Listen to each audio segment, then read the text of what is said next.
Hello and welcome to this edition of Breck Buzz. During June, what we're going to do is be talking about our Breck Forward Parking and Transportation Comprehensive Plan. Last month, we learned more about the transportation portion of our Breck Forward plan, and this month we're going to delve more into the parking aspect of our Breck Forward parking plan. And then next, we're going to learn more about what some of the initiatives that are happening with our Breckenridge Police Department. So for this month, for the June edition of Breck Buzz, I have as my guest our Breckenridge Police Chief Dennis McLaughlin. Welcome. It's great to be here, Kim. Thank you. Great. Now, your department, Breckenridge Police Department, took on parking in force this last year and put in the whole paid parking program and helped with many of not just paid parking, but a lot of the parking issues that we have in our community. So how did it go for the first season, the first 5 months? Well, it was definitely an interesting venture. You know, there were some great days, there were some trying days, but we made it through, and I think it was pretty successful. As you recall, one of our goals, I mean, obviously, we're trying to reduce the traffic congestion and open up some parking for our community members and our visitors. We were successful in doing that, but our studies told us that what we needed to do was have 15% available parking spots on every block in the downtown core. And if we could achieve that, then we had been successful in the paid parking, and we actually came very close. Most of the downtown core blocks had 15%. You know, it varied. Sometimes it went over that, particularly on some of the high-use areas on Main Street in the evening. It would be a little over 85%.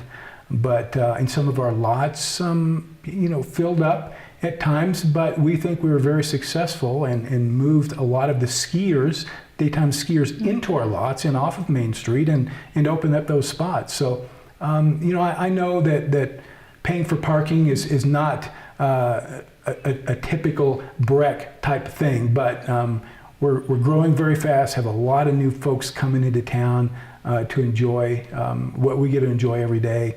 And we're just trying to reduce some congestion and open up some of the parking. So it was successful in that regard.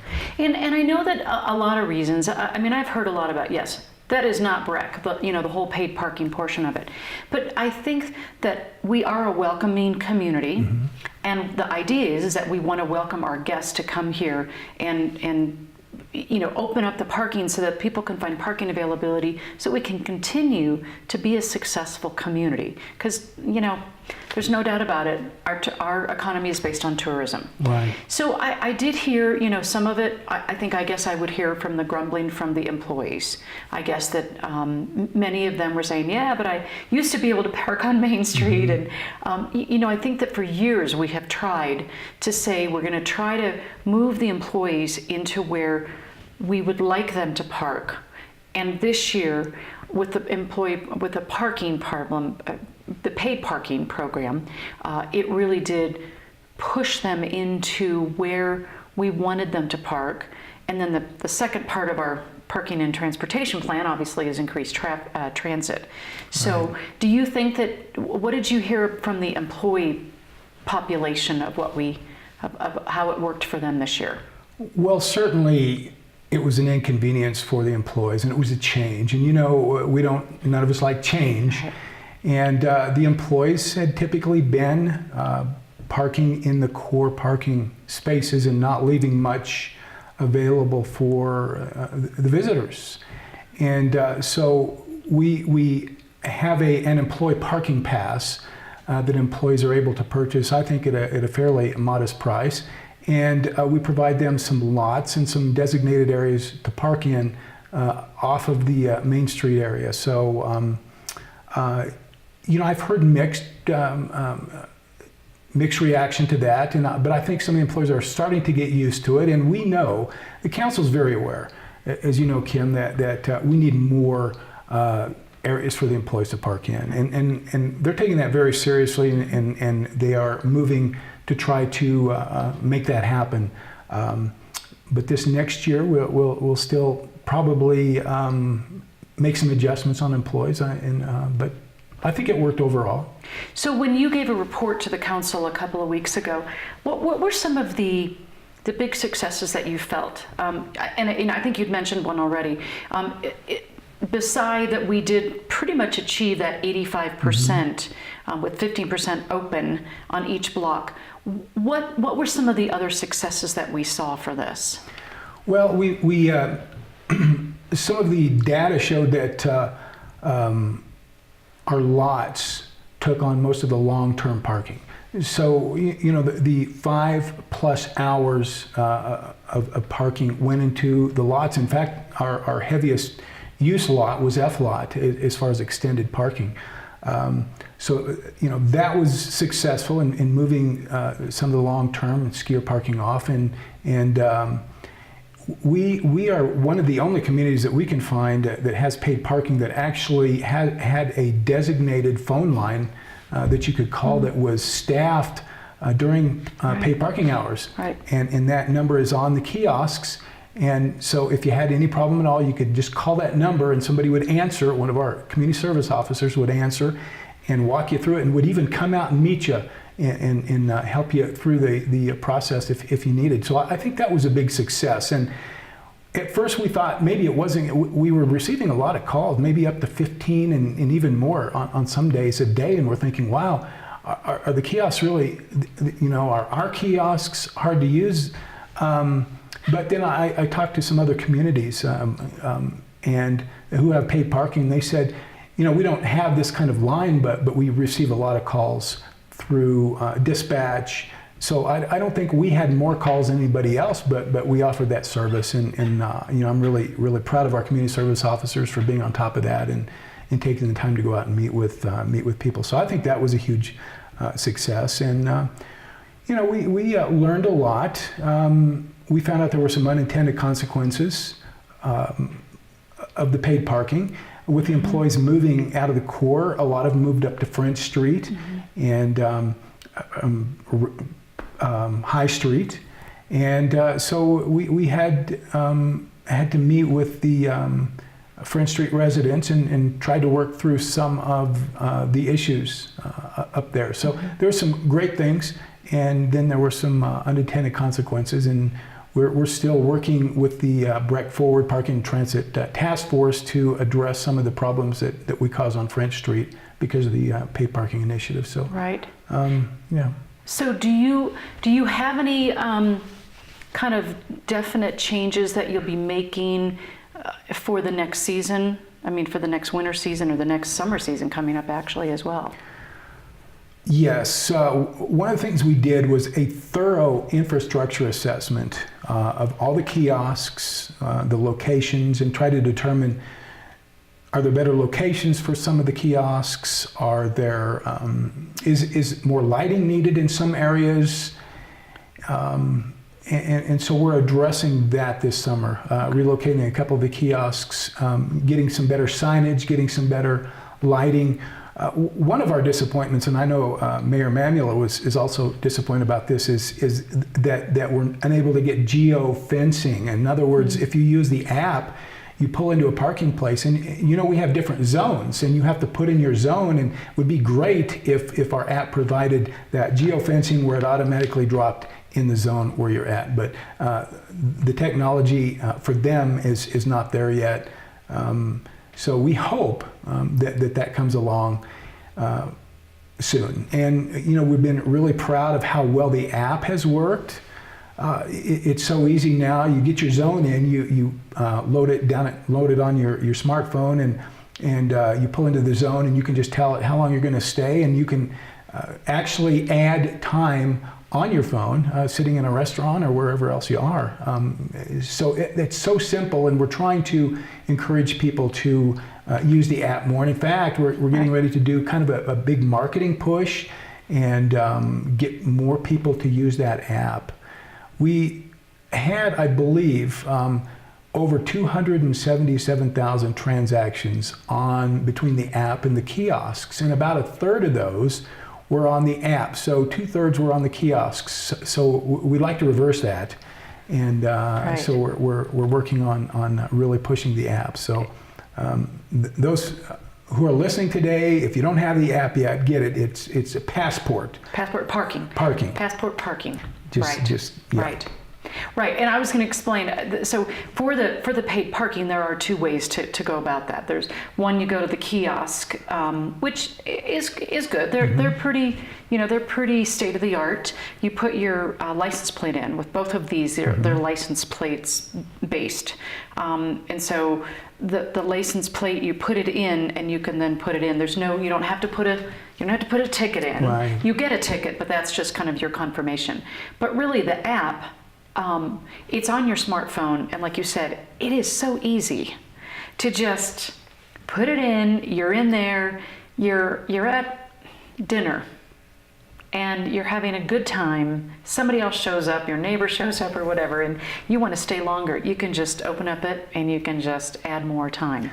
Exactly. And oppositely, if you aren't having a good time and you leave early and you've put, say, 3 hours in and you're only going to use 2 hours, you can actually take that off, and it actually credits your account. Yes. So the app is really, really the way to go, and much more convenient. Absolutely, and you're right about getting time back. Now it has to be rounded to the nearest hour. Right. Exactly. But I recommend that if you're not sure how long you're going to stay, put an extra hour or two on it, because if you don't use it, then you just stop your session, and it doesn't even charge you. It charges you for what you use, rounded to the nearest hour. So it's a great thing. And the beauty of the kiosk too, as you said, is you don't have to get a ticket and walk back to your car. You just do your business right there and go on in wherever you're headed. But then if you want to stay longer, you have to come back to the kiosk. So the Passport app is the way to go. Right. And from what I understand, there may be some specials being handed out by the town council members at Town Party, which is a Thursday this year for the locals. Thursday, June 15 at the Riverwalk Center and the lawn. And I believe town council will be there handing out perhaps some special coupons for locals. That is true. Town council members will be handing out some coupons that allow for, I think, up to $3 of free parking if you go and download the Passport app, and you can put in the code and get a little free paid parking there, which is always nice. Great. So now we're talking about summer. Summer is here. This will be our first summer, and it started June 1st and will be now through, I believe, the end of September, that we'll have paid parking for our summer season. So what should people expect? Is there anything different, anything new that we want to tell people about this summer paid parking process? Well, Main Street and some of the other core downtown parking will be handled just as it is during ski season. Paid parking hours are from 10 a.m. to 8 p.m. So if you're going to park on Main Street, Ridge, and some of the other little areas down there, those are the hours that you'll be paying for. Some of the lots are 10 to 3, so it's free after 3 in most of our lots. I think in all of our lots, in fact. So that's a good place to park. And then South Gondola lot and the ski resort is very, very, works well with us and has allowed us to use the South Gondola lot, and there's free parking in there all day long. So, that's the place to go if you want some free parking. If you want the convenience of being a little closer downtown, you park downtown. But our prices for paid parking are so low. First of all, you get 15 minutes, your first 15 minutes free. So if you're just parking and running to get a cup of coffee, you can get that time free. You still have to register it on the app or the kiosk, but you get 15 minutes free. And then the first hour is 50 cents. Right. So 75 minutes for 50 cents. And during non-peak days, the next hour is 50 cents. Peak weekends, it goes up to $1 for the second hour. But still, when you compare us with so many other places that have paid parking, we are rock bottom low. So exactly. And I know that this will be a little different for people. So now I know that there is a map that is probably on our website under parking and community service. So if they just want to go search for summer paid parking map, there's a great map that shows all of the times and where the paid parking is on Main Street and Ridge Street from 10 a.m. to 8 p.m. And then the lots, I think, is 7 a.m. to 3 p.m. And I think those are the big lots, the Tiger Dredge, the F lot, and I think some of the others. But there's a map on our website to talk all about that. There is a map that will really help everybody out. One of the changes that we are going to this year that's a little different than past summers, aside from the paid parking, is in the past, during the summertime, folks could park overnight in like some of the bigger lots, like F lot, for no charge. That has changed this year. You cannot park free overnight. You can't park at all overnight in the F lot. You're gonna have to go to you could go to the Wellington lot to park overnight, and there are a few other lots, but not the F lot. That's a big change, and the reason for that, and I've had this question from a few people, is that when we have people parking overnight, a lot of them park early, and it does not allow for some of our Riverwalk Center users to find any parking because people are parked overnight. So we're kind of pushing them out of the core from F lot to other areas. If you have an RV that can be parked at the satellite lot for $5 a night, that's a pretty good deal. If you need to pay for overnight parking, you can do that in the ice rink lot, and it's $15 a night there, but it's a little closer in. So a lot of options, but as you said, go to the map and you can figure that out. Correct. Okay, so the other thing I think we ought to mention is that there is construction going on Park Avenue right now, on a small portion of Park Avenue, which restricts the access into the north side into the Tiger Dredge lot. We're building a roundabout, but that will be back open as of June 30th or July 1st, or sooner. They can get that going. And so that's also then, that won't be the entire summer that Park Avenue has been closed. So people are still going on Main Street, and there's a little bit of a detour. So, but it's, it'll be a great addition once we get that roundabout completed. So that's a pretty big public safety area. So it'll be great when it's finished. Yes, and a few people have been concerned about how pedestrians are going to get across the roundabout, but it is pedestrian friendly. It's actually going to be much easier for pedestrians to cross the road and for vehicles to work along with the pedestrians. So we're excited about that roundabout. Great. Getting done before 4th of July, so we can all enjoy the holiday. Exactly.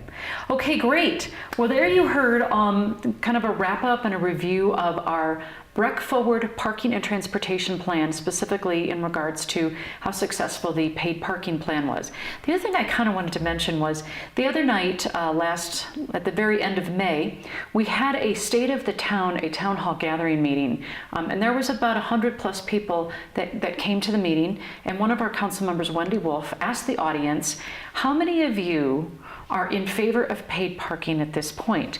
And more than 3/4 of the audience raised their hands. So I think it's a testament to what Chief McLaughlin is doing along with his staff in terms of taking that paid parking and making it a real success. So when we come back, we're going to take a short break. We're going to hear about some more of the successful things that's happening in the Breckenridge Police Department. We'll be right back. Hi, welcome back to this edition of Breck Buzz. I'm Kim Dykstra with the Town of Breckenridge, and with me this month, the June Breck Buzz edition, I have Breckenridge Police Chief Dennis McLaughlin. And in this segment, we're going to learn more about some of those new initiatives and some of the great new things happening at the Breckenridge Police Department. So, what is the Downtown Officer Program all about? And I think you just had mentioned that to me off camera that you have just completed almost a full year. So tell me all about that Downtown Officer. Well, let me start by saying, first of all, you're now on my favorite topic. I love to talk about the police department. don't mind talking about paid parking, but police department. And as we lead into this, I'm so honored to be the police chief and lead such dedicated professional men and women that we have here in the police department. I've been in policing for a long time and worked with several different departments, and this is a state-of-the-art department. So I want to lead in with that. I'm really excited about our downtown program. We have just finished our first year, and just a little history about the downtown program, how that got started. So about a year and a half ago, we had what some of our community members felt was a kind of a significant homeless transient problem. A lot of homeless transient folks were hanging out downtown and causing some concern. So we had a large department, a large meeting with community members, and from that, council actually gave us an extra position, a community service officer, to kind of kickstart the downtown program. And I moved some staffing around and was able to dedicate another police officer to that program. So the first thing we did was to survey downtown businesses and residents, and we did well over 100 surveys to find out what their concerns were. We knew that the homeless transient population was one of them, but what were some other concerns? And of course, we heard parking and traffic and some other quality of life issues. So we really focused in on trying to deal a lot with the homeless transient population. And the way we did that actually is kind of out of the box thinking, is to develop relationships with our homeless transient and try to identify what their needs were. And we kind of broke the needs down into three different categories. One category is mental health issues. Now, some of our folks had mental health issues and needed mental health services. Another group, which was probably the smallest group, are truly those that are just homeless and have nowhere to go. We usually found if they were completely homeless, had nowhere to go, they had mental health issues. So those kind of dovetailed together. And then the third group was just visitors that wanted to hang out and enjoy Breckenridge and play their guitars on the Blue River Plaza and panhandle a little bit, and which is legal.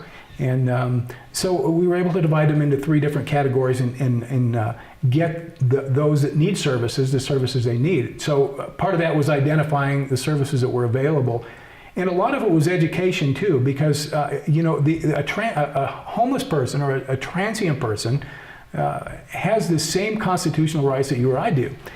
They can sit on the bench just like we can, hang out in the park, play with the dog, and be there all day long, and actually, play the guitar and sit on the sidewalk and just enjoy Breckenridge. So we had to do some education with some of our community members that they were just exercising their constitutional rights in doing that, but also there were some laws that they could break. We don't have any camping in town, and there couldn't be any aggressive panhandling, so we had to kind of work that both ways with that group. But the beauty of developing relationships with some of our homeless and transient folks were, if they were, let's say, for example, right outside a business, playing the guitar and singing loudly and kind of out of tune and bothering some of the visitors and maybe the business owners, we had the relationship. We could go and say, hey, would you mind moving over down the street or over to the Blue River Plaza to play your guitar? You're kind of bothering some folks, and had some real success in developing those relationships.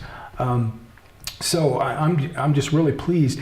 We just finished, after our first year, we just did another survey to find out what kind of impact our downtown program had on the town, and I was very pleased with the results we got back. 85% of the people surveyed in the second time around said that the downtown program has had an impact, a positive impact on the quality of life in downtown, and 86% said that we'd had a positive impact on the homeless transient population as well.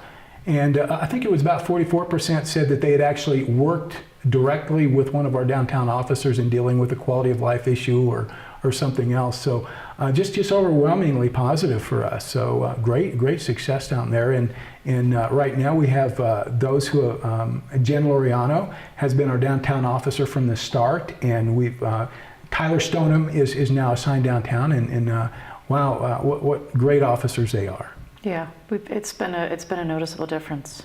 So Yeah. great. Yeah. So speaking of honors, I know that the Breckenridge Police Department recently received the Colorado Attorney General's Law Enforcement Agency of Excellence for successful efforts in community policing.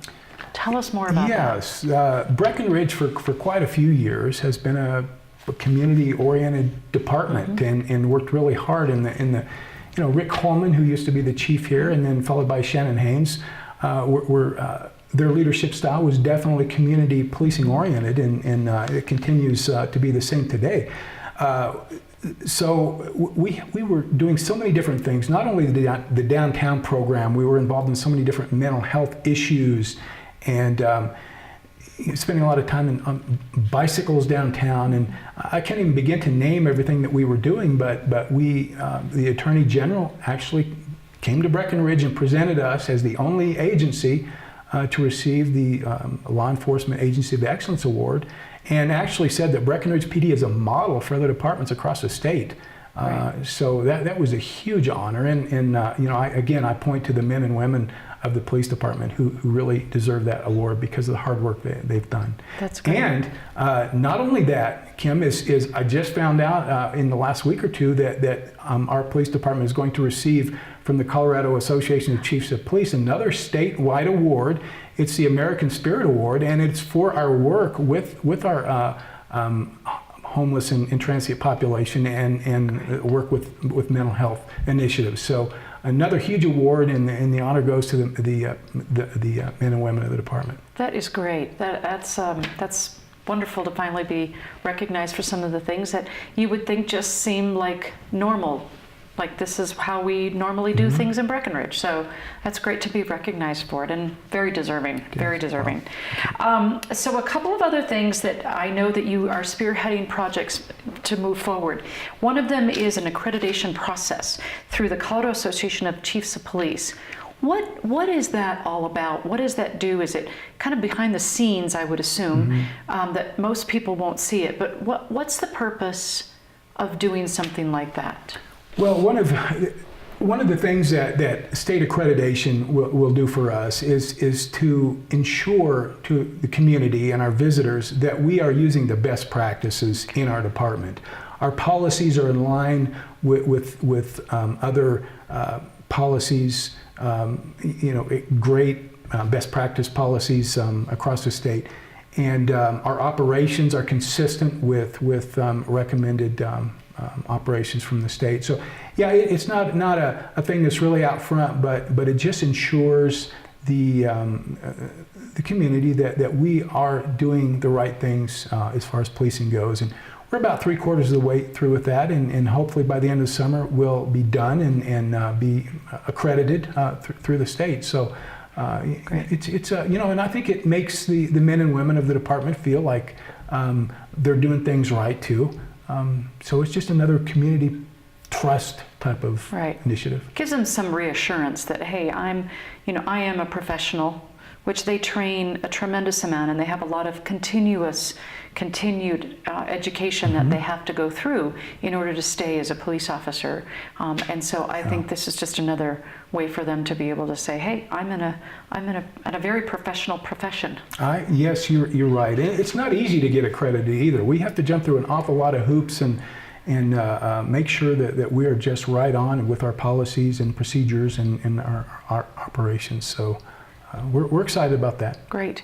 Now, I know that there is some sort of a police volunteer program coming up in the next few, and kind of in the future. What is that all about? Well, we've already actually started our what we call the VIPS. It's Volunteers in Police Service, and it's kind of a national program that we have adopted here in Breckenridge. And so we have started a police volunteer program for community members who might want to come and help us a little bit. And it's just now getting off the ground. We are ready to accept anyone who would like to come and help us volunteer. They can go to our website and fill out the packet and email it to the address there, and we can find different ways to plug people in, and that depends on their interests. we are going to use some of our volunteers to help us for special events. As you know, a lot of folks in town for special events, and we have our hands full, so having our extra volunteers will really be beneficial for us. And there's some softer things they can do around the department. So it's just now getting off the ground. We're really excited about that, and just another one of the great things that I think is going on with Breckenridge Police Department. Exactly. And I know that our community, as evidenced by the state of the town the other night, and a lot of the questions that people had at the state of the town the other night, green. Being green is like a buzzword, and and then part of our Breck Forward Parking and Transportation Plan is how do we decrease the amount of vehicle traffic circling and that type of thing. And you guys have kind of taken the challenge and taken it that one step further. And you had mentioned a little bit about the bicycle patrols. Tell us what you're doing more for that for this summer. Well, first of all, Breckenridge is very bicycle friendly and oriented. So for us to engage further with the community, what better way than out on bicycles with everybody else? And so there are a lot of benefits to the program.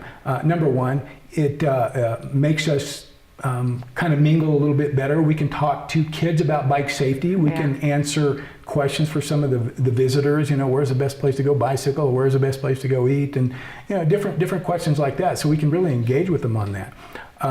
We started patrolling some of our trails as well. We've had a few complaints about the way people are riding up on some aggressive riders. So we are patrolling those as often as we can.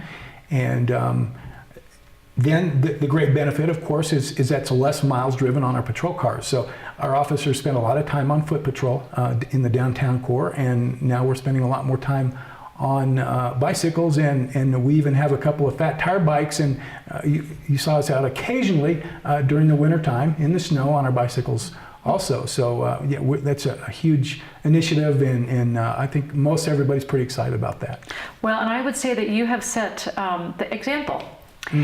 Because there were many times that you would come to Town Hall, and for those of you who don't know, Town Hall is located fairly centrally in town, and the Breckenridge Police Station is actually north of town. And for many meetings, you would ride your fat tire bike over for that. So thank you for setting an example. Well, you're welcome. I enjoy it. Actually, it's for my health too. Exactly. Both mental and physical. Yes, right, indeed. So. Turning to, unfortunately, a serious topic, mental health has really risen to a very hot topic and a very important topic for our community. A lot of things that have happened, and so we've got some real efforts going towards the mental health and mental illness in our community. What are you guys doing at Breckenridge Police Department for that? Well, we're working on several different levels with mental health problems. We have a lot of our staff is involved with various mental health councils and groups throughout the county and even the state, trying to make sure that we are on the cutting edge of understanding the mental health issues and participating and taking that back to our department and making sure that our operations are fitting with that. So on one level, we're very involved with all kind of mental health issues. On the operational level, we are training, we have a goal of training 100% of our officers in CIT, critical incident management and training. Essentially, that's just de-escalation techniques. And that it's a huge thing across the United States. CIT is a huge thing. And while Summit County is really leading, I think, the nation in a lot of ways in getting training for CIT. It's not an easy program. It's a 40-hour training that officers really have to work hard at to pass. And we're at about 80% of our officers trained in that now.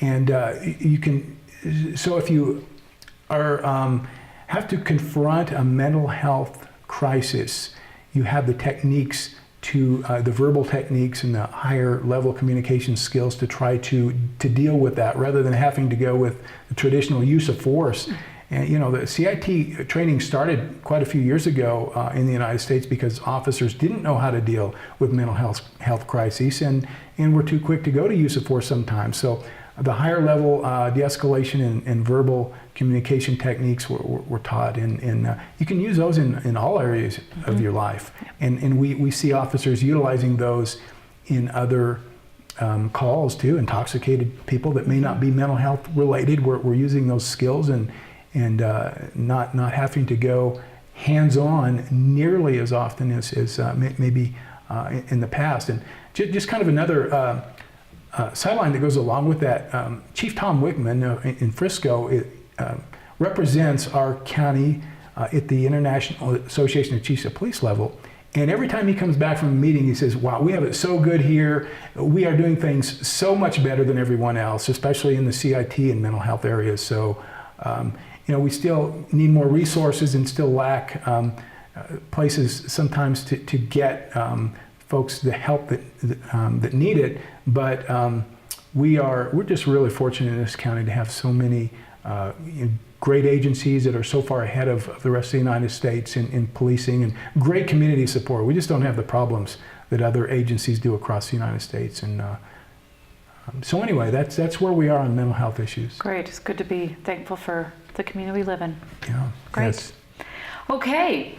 Well, that kind of wraps up this edition of the July Breck Buzz. Thank you to my guest, Breckenridge Police Chief Dennis McLaughlin, for sharing all the great things that are going on in our town and in policing and parking and I say policing, but it just feels like so much more of a partnership that the police department has with our community. So thank you very much. Thanks for having me, Kim. You bet.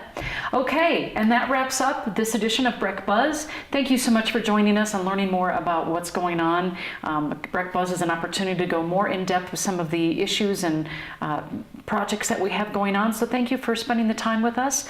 If you'd like to learn more about our parking, please go to www.breckforward.com. And then if you want to learn any more about the town of Breckenridge, specifically about the Breckenridge Police Department, please go to our website, townofbreckenridge.com. Again, thank you very much, and we look forward to seeing you at the next Breck Buzz.